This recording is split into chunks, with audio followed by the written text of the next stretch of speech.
Welcome back to Spintires Mudrunner, and today we're on the map Abandoned Land, and I'm going to be driving the DCMT International Pickup. Now this is actually a pretty capable thing, although it's quite easy to roll. Now what am I going to grab? Let's see, fuel drums, brush guard, cab lights, winch, spare axle, tire rack and utility tray. So I got a bit of everything. And this is a full-time four-wheel drive vehicle. And if I remember rightly, it is a bit of a handful because, like the Chevy, it's a bit tippy. Oop, as you can see. So don't expect this to be a particularly straight run. Hopefully it'll be done without any rollovers. Because once you combine the relatively high performance of this thing with its tall stance and soft springs, yeah, things are going to get a bit sideways. On the other hand, it doesn't slow down much on mud.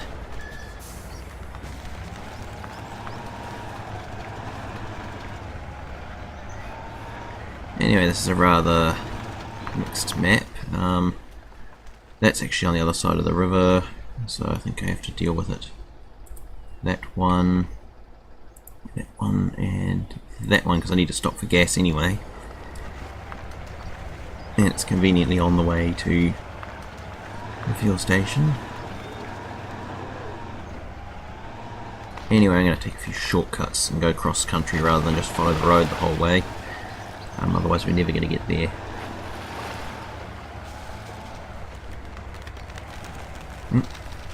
And another thing with this is it has rather quick steering, so which is handy when you're crawling, which I think is what this was made for. But once you start using the higher speeds, it can be actually lead to a rollover, as this thing will flip if you give full lock at speed.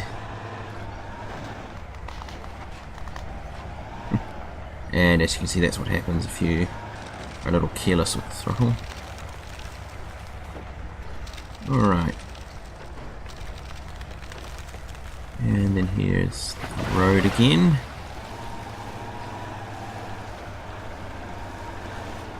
Once it gets moving. I just saved quite a bit of time by going the straight way.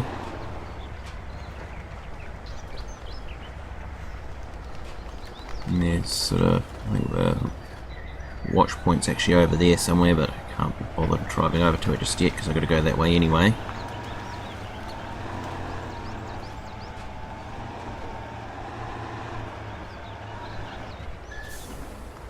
But I do need to take, as I said, I do need to take care because this is quite tippy. And I really don't want to have to reset this thing to the garage when I'm halfway across the map. Which is probably liable to happen if I don't take care.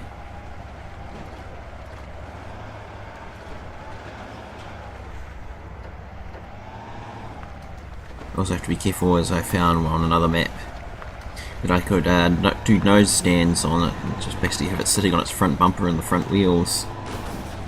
Well, admittedly it was quite entertaining, but rather annoying when it was nose down into deep water and of course taking damage.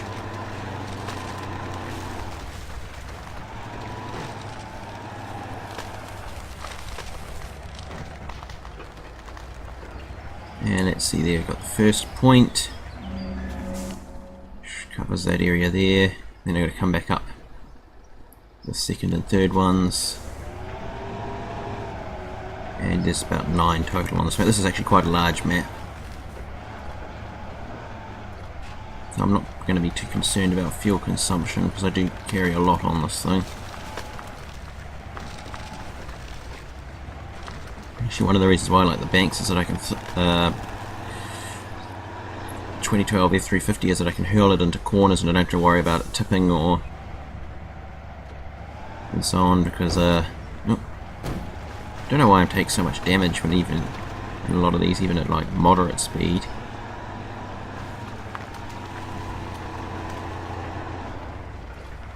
Now, here we go.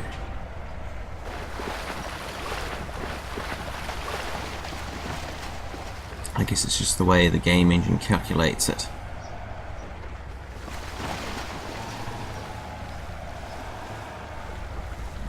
seconds. There must be a soft spot there. I've been going at it for 5 minutes now. And let's see. I do like the how detailed this mod is. I mean, there aren't many that you have like, oh, I can't remember what those are for. I think it's something to do with if you get stuck, you can stick them under the wheels for extra traction, swinging in the breeze and all that. So they're obviously hung from it. They're not solid mounted. They're just hanging from hooks. So there's certainly a lot of effort went into this. There's a deep spot. Then we come up here. We're going to come up here slowly because there are rocks and I don't want to damage it anymore. And there's also a truck over here with fuel.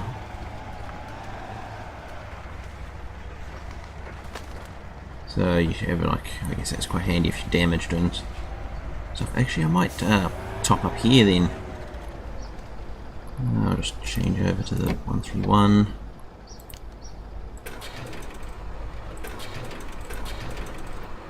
And seeing as I got it, still haven't got a full tank. Not that it matters, I'm going to actually top up at the add-ons and all that because this is going to be a relatively long one, I think.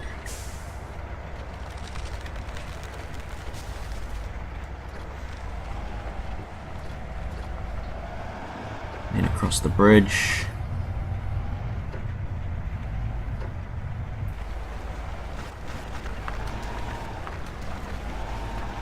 And then into the mud, which does slow this down quite a bit, but it doesn't really hamper it that much.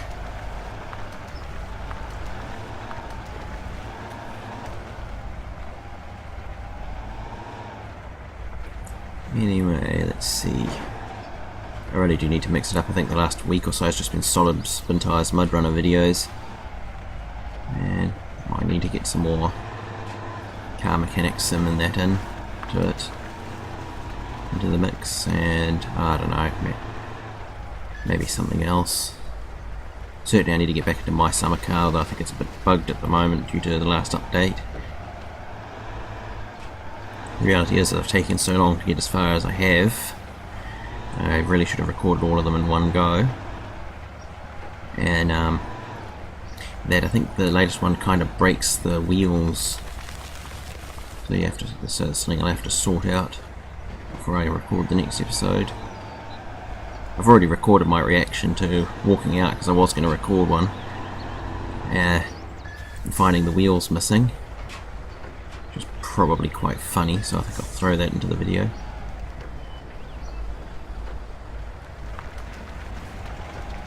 I think I'll stay out of that puddle.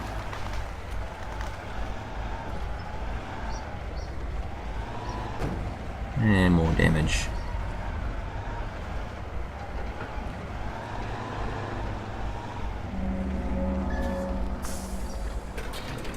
Right.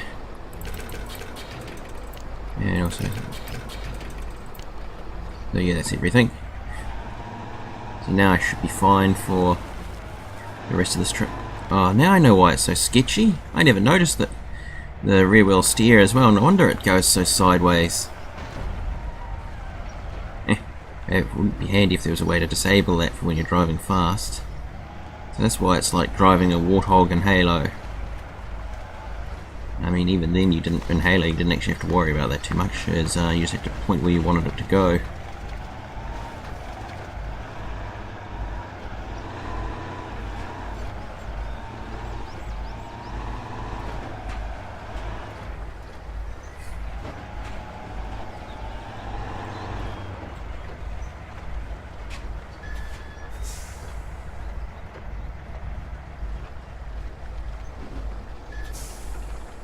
Alright, just ease it through here. So you do have to remember with the long travel bouncy springs this has, it's actually quite possible to bounce this thing onto its side just by hitting a pothole too hard.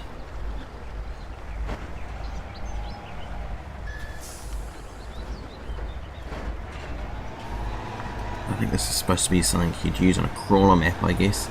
I mean, I had plenty of success on one I did try out. At least till I started reaching some ridiculously deep water sections that were obviously designed to drown pretty much everything. I mean, a vertical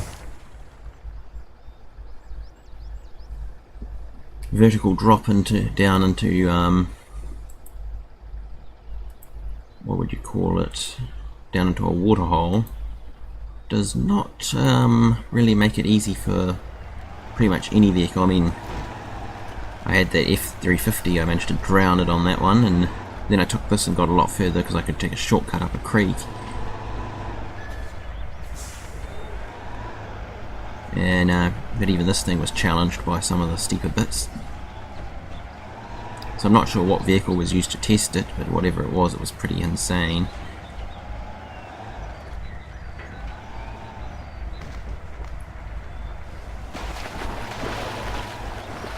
Alright, just sneak across here.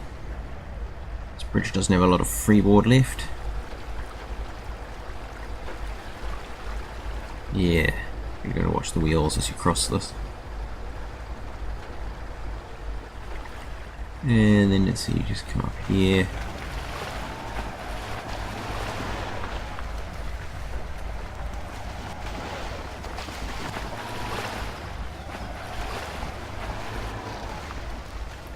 And it's over there, so I'll just take a shortcut through the trees.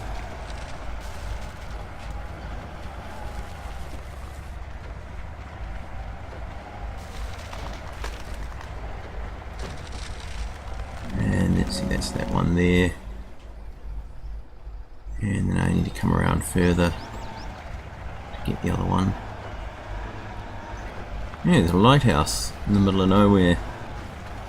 Mind you, there are some of those in Russia. I mean, there's some that are so remote that they equipped them with what do they call them, the radioisotope something or other generators that generate power by atomic decay, so that they could ignore them for years at a time. Of course, I think they've had a bit of trouble in more recent times keeping track of where those ended up. In hindsight, maybe that wasn't the best way of oh, that was brilliant. That's what I get for thinking about other things while I drive.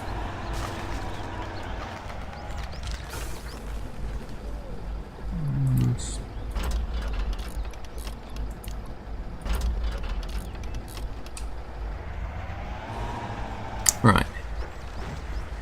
Now I'm seeing the spare tyre. Seeing they seem to disappear when you...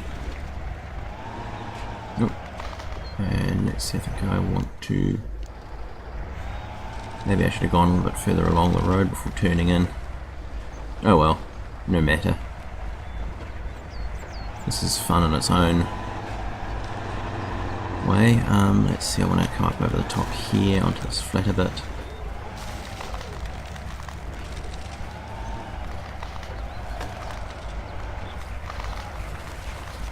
And then I'll just drive around this here.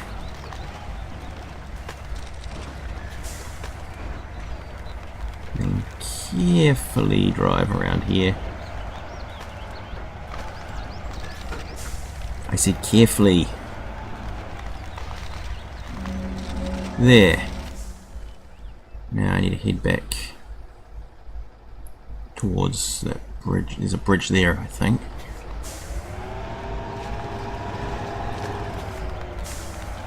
Right, well, I'll go this way first.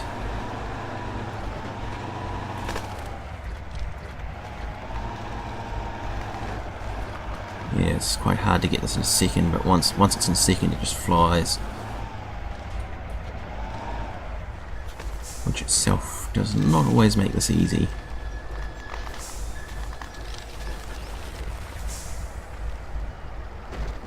Especially when you're trying to ease it along.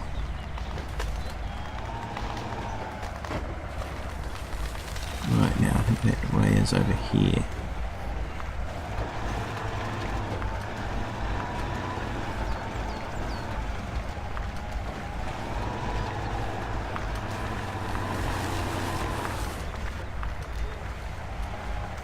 Oh, this bridge really fills me with confidence. Yep, if I saw a bridge like this in real life, I think I'd turn back and go the other way. Yeah, that's not so good. Gently does it.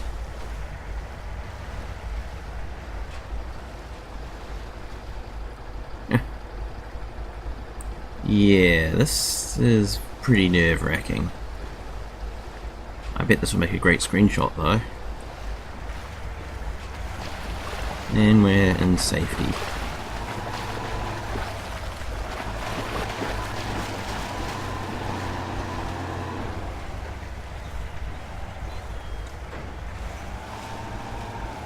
This might actually end up being a two-parter even with the speed of this thing. This is actually quite a large map.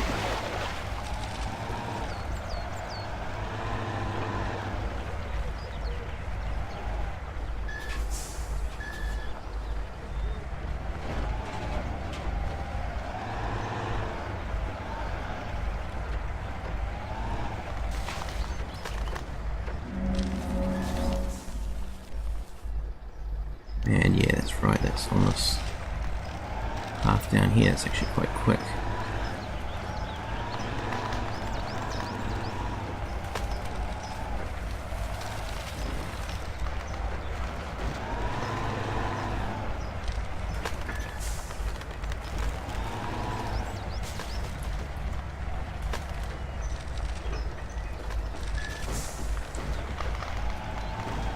And let's see, I think I came around here and then into the mud. I gotta come back this way as well.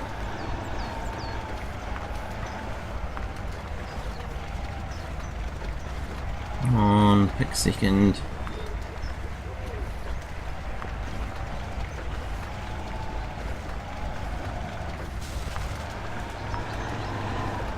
Once you get off second, this thing just doesn't seem to be bothered by anything.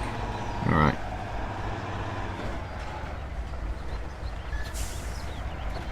You do need to take a lot of care when turning with this.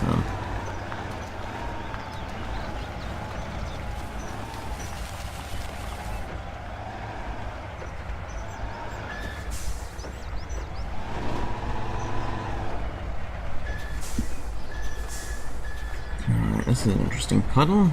Well, more of a crater really. And let's see, that's that one done. And then I gotta drive back around here, don't I? It's probably quicker to just keep going back up this way.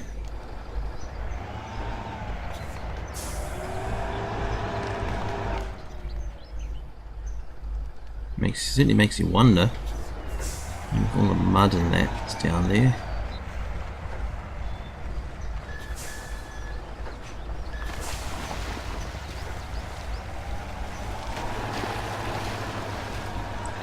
Alright, power on.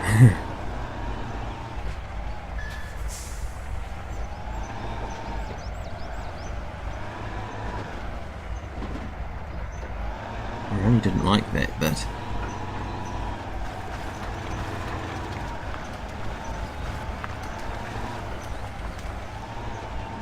See, coming back this way, and whoa, whoa, and of course it just goes all the way over. I guess I'll be breaking this episode up here and we'll get back to it when I get this sorted out. Right, welcome back. As you can see, I've magically somehow managed to get it back onto its wheels, so now we can continue. And like I said, this thing is quite twitchy towards bumps. And it seems to hook wheels, but oh well. That's half the fun. And let's see, I think I will go back that way and then down through there because it's actually quicker. It'll require less faffing around because that trail's nasty. Also, I get on solid ground sooner.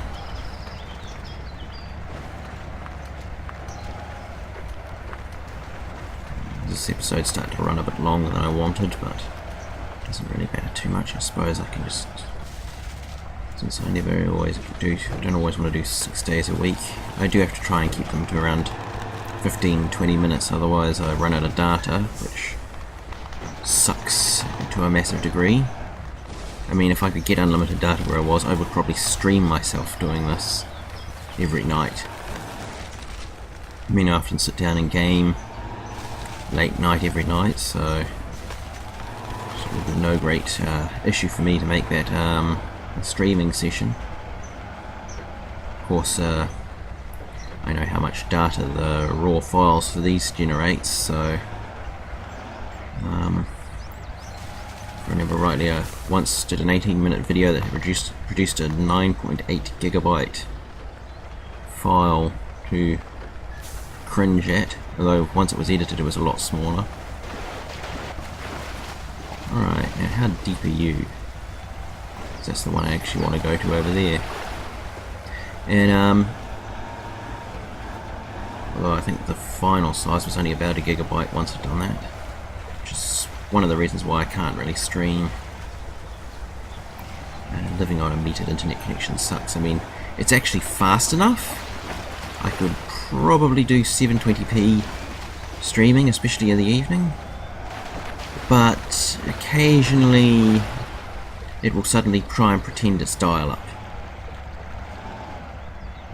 And I think it's just a way, because since it's tied into the mobile network, if any pressure starts going on there, they drop the internet connections.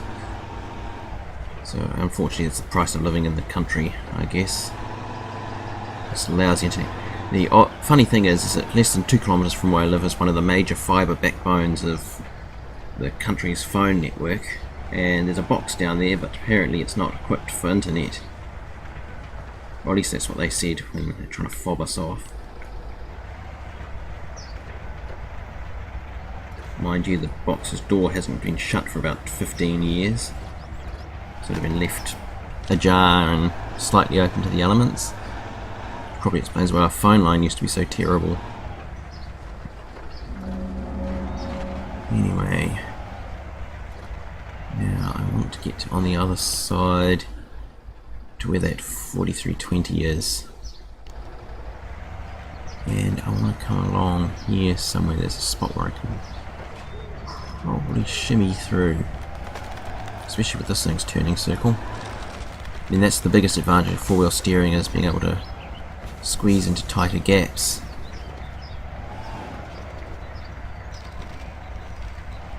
But it doesn't really make it a lot easier.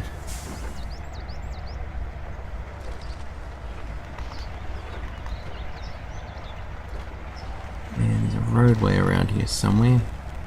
Yeah, there we are.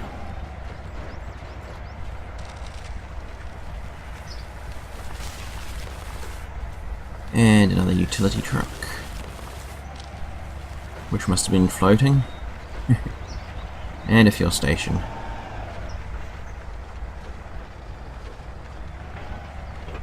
And a block post to keep you out if you're pulling logs.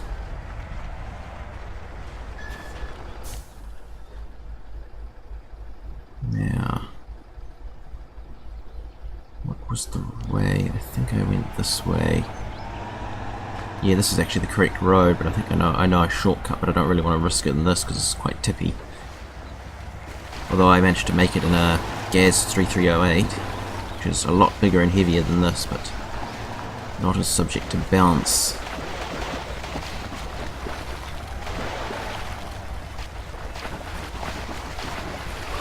Although this road is rather sketchy by itself as well.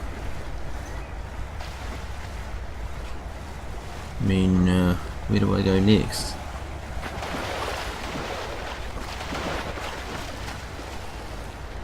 I suspect I can sneak along the edge here, and I can sort of see the road under the water there, but as you can see it's a bit of a difficult one. It would be not very fun coming along here in a big logging truck or anything with shallow fording capability. It's something this actually excels at. I'm assuming this is supposed to be some kind of flooded area. And rocky, and yeah, this would be fun in a logging truck.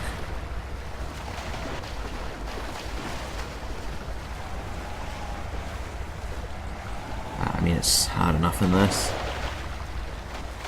I might actually do a bit of a tutorial video on how I edit this. Oh, I will admit I quite like making these map tours, as they're actually quite simple to edit. Stick them in the editor, export for the most part. As there isn't really anything to cut out. Maybe a little bit of the second or two at either end, but that's about it. Unlike my summer car video, where a 20-minute video might actually have been spread over 2 hours of actual gaming, which is why I've always made so few of them.